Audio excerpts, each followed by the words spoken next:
Right, we're now going to have a look at the halogenation of alkanes. So halogenation essentially means to add a halogen atom in. So by halogens, it can be fluorine, chlorine, bromine, iodine, so any of the group 7 elements. And that's what we're doing when we do the halogenation of alkanes. So I'm going to do an overall reaction for the halogenation of an alkane. I'm going to go for methane and bromine in this example.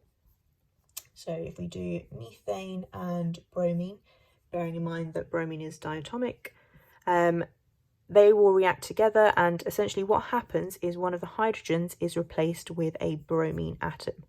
So that means the other product here must be HBr.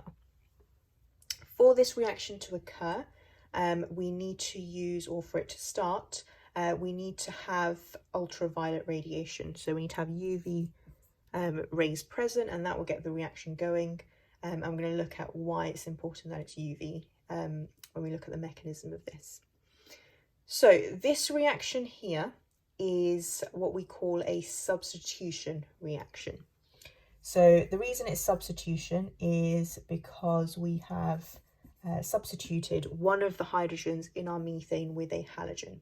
And the way to identify a substitution reaction, because there are many other reactions that are also substitution, is we look at the number of reactants and the number of products.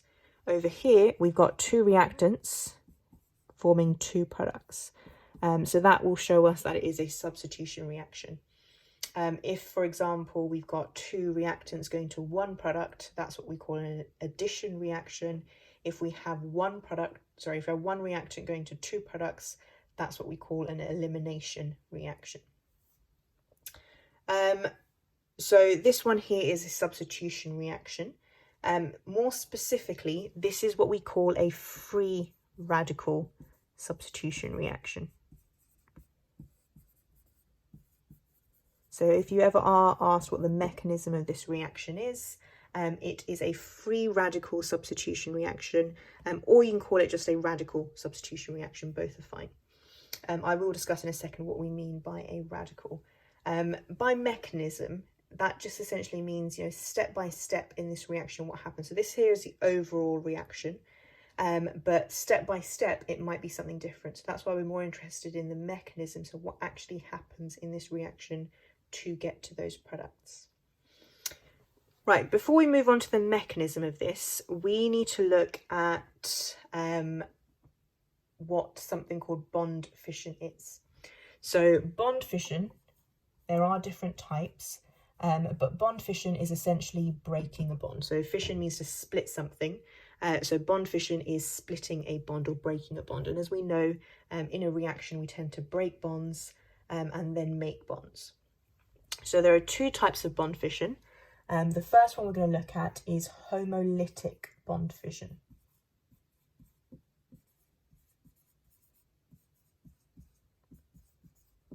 And homolytic bond fission is, so it's got to be with a covalent bond. So I'm just going to show a covalent bond between 2 atoms, A and B. Okay. Bond fission is that when this covalent bond breaks, so as we know, a covalent bond is 2 electrons, 1 electron is going to go to each atom. Okay, so homolytic bond fission is where 1 electron in that covalent bond goes to each atom. And when that happens, we form this. So atom A, whatever that atom is, has gained an electron, and B has gained an electron. So we're representing these electrons with dots here. And what we now call these are radicals. So we've never really seen this before. Whenever we have this dot on an atom or a compound, we call them radicals. So we have radical of an A here and radical of B here. Okay, so the definition of a radical, or a free radical, is a species with an unpaired electron. So that's what we're representing here with these dots. We have unpaired electrons. And radicals, in terms of their reactivity, are very, very reactive. As soon as you form a radical, they tend to react straight away. Okay, so they're very reactive species because they have that unpaired electron. So that's one type of bond fission. So that's homolytic bond fission. Let's now have a look at the other type of bond fission, which is heterolytic bond fission.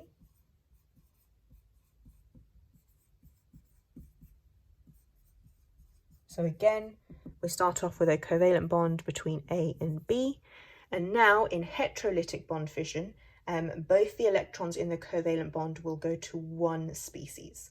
In A and B at the moment, I don't know which one's more electronegative, but they tend to go to the more electronegative atom. So when that breaks, both electrons will go to one atom and form a negative ion on that one. So imagine both electrons went to A, and on B, we therefore have a positive charge.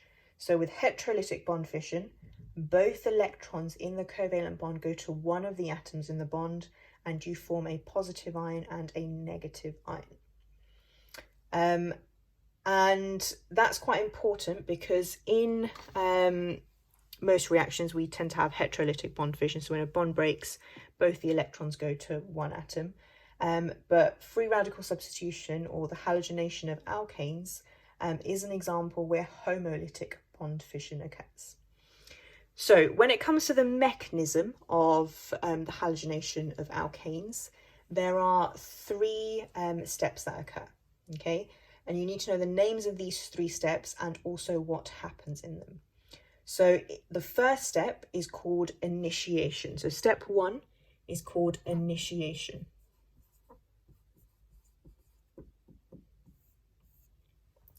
And initiation requires the UV light. Okay, the UV light is what triggers the homolytic bond fission of our halogen. Okay, so our halogen in this case is Br2. I'm just going to draw the bond between Br2.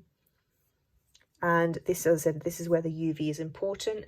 The UV rays cause the bond between the bromine atoms to break in a homolytic manner.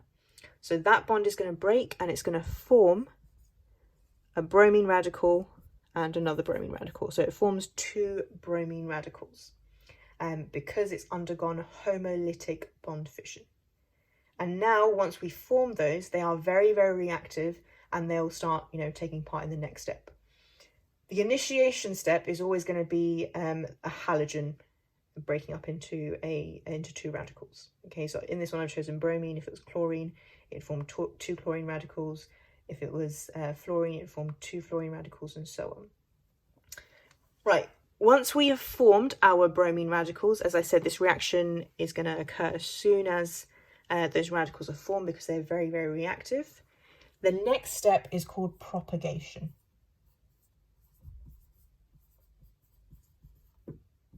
And propagation usually has two reactions to write down. So we've got our Br radical that we've generated in the first step, and straight away that's going to react with our methane molecule. Okay, the bromine radical essentially plucks off of a hydrogen here. So when it plucks off a hydrogen, it forms HBr, and because it's plucked off of a hydrogen here, it's now forming a radical on the carbon in this. So we form CH3 radical. So the radical's now on that carbon there. So the bromine's come along, it's plucked off a hydrogen off of methane, formed HBr and our CH3 radical. The next step, so that CH3 radical is very, very reactive. So in the next step, straight away, that is then going to react with another bromine molecule. Okay, because remember, there's going to be loads of bromine molecules. Not all of them will split homolytically, some will still be around. So this CH3 radical is going to react with a Br2 molecule, again plucking off a bromine, so it's going to form CH3Br, and then we're left with a bromine radical here. Okay, and that bromine radical is then ready to, start reacting with another methane molecule. That bromine radical, any radical, is very, very reactive. So this reaction here, so these two steps here will keep on going. It's a chain reaction. It's probably going to take, 100 of methane molecules before it comes to an end. So it's a chain reaction. It's very, very reactive.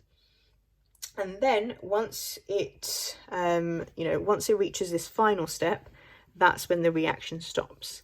So the final step is called termination.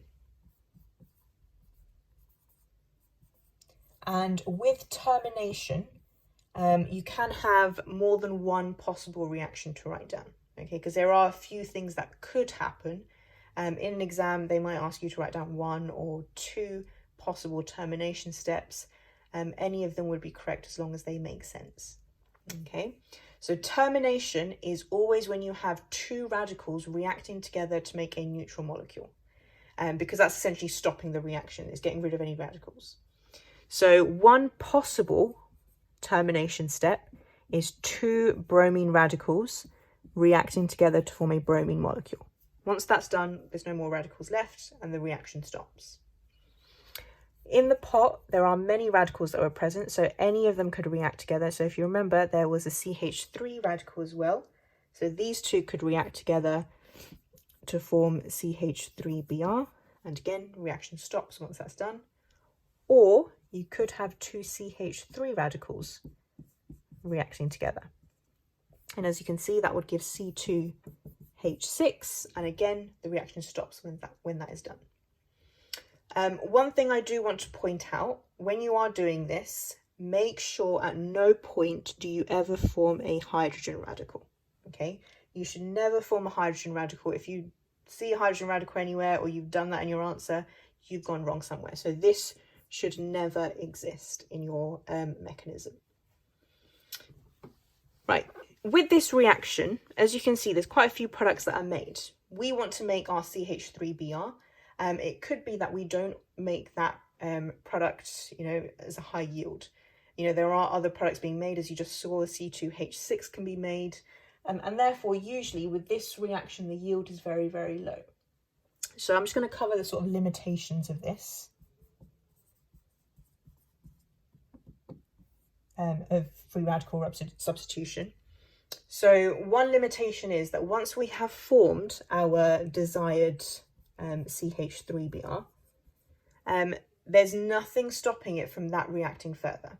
Okay, if there's still a Br radical hanging around, that could block off another hydrogen, and eventually we could form CH2Br2. So essentially what I'm saying is we could, rather than having one substitution, so rather than forming that desired product, we could have further substitution. Okay, so it could be that 2 hydrogens eventually get plucked off and form this compound here with the 2 bromines being substituted. Okay, or there's nothing stopping it from that happening even further, so it could be even further substitution occurs until we have no more hydrogens left. Remember, this reaction, we can't control it. Okay, radicals are so reactive, we can't control them. So there's nothing stopping the reaction from going further. So one limitation is that you can have further substitution. Okay, the other limitation, which wouldn't occur in this one because we use methane, but for example, if we were doing it with propane,